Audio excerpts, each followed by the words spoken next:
कुत्तों से प्यार, माँ बाप से दूरी, करोड़ों की संपत्ति और माँ गरीबी में काटती रही जिंदगी। किसी ने सच कहा है, कुत्तों को बिस्तर पर सुलाने वाले माँ बाप को आश्रम छोड़ देते हैं।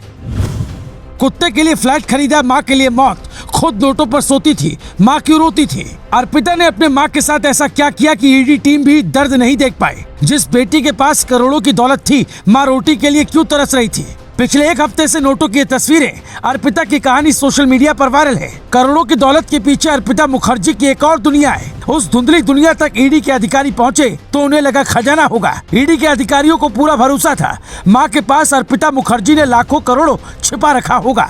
अपने स्टाइल में ईडी के अधिकारियों ने छानबीन शुरू की। कोलकाता से 40 किलोमीटर दूर मीनाती मुखर्जी यानी अर्पिता मुखर्जी की मां रहती थी। घर के पिछले हिस्से में एक सीढ़ी है, उसका राज बताएं उसके पहले सुनिए ये कहानी।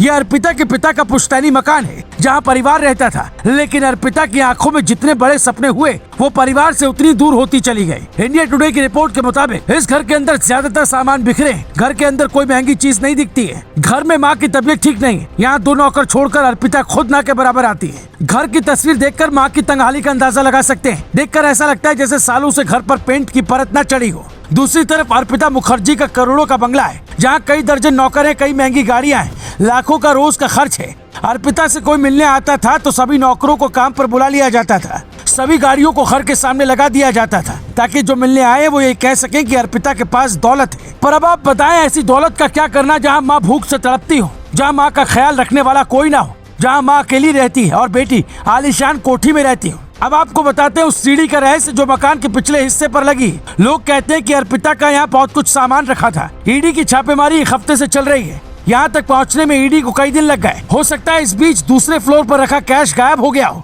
लेकिन दौलत से जरूरी है माँ की ममता, जो इस कहानी में दिखता ही नहीं है। माँ बाप को आश्रम में रखने वालों को कुत्तों से इतना लगाव क्यों कि कुत्ते के लिए अर्पिता ने एक फ्लैट बुक करवाया था और माँ खंडहर में रहती थी। लेकिन कुत्ते की बात आते ही एक और कहानी याद आती है जो हर किसी को सुन लेनी चाहिए। ये घटना है लखनऊ की। माँ को मारने वाला पिटबुल कुत्ता नगर निगम के बाड़े में बंद है, पर बेटा अपनी माँ के कातिल के साथ रहना चाहता है। उसे माँ की मौत से ज्यादा अफसोस इस बात का है कि उसका कुत्ता नगर निगम के पास है। लोग कहते हैं कि पिटबुल के हमले के बाद से मोहल्ले में दहशत है। माँ का क्रियाक्रम भी पूरा नहीं हुआ था कि बेटा माँ के कातिल कुत्ते को वापस लाने नगर निगम चला गया। बात नहीं बनी तो अधिकारियों को फोन करवाया।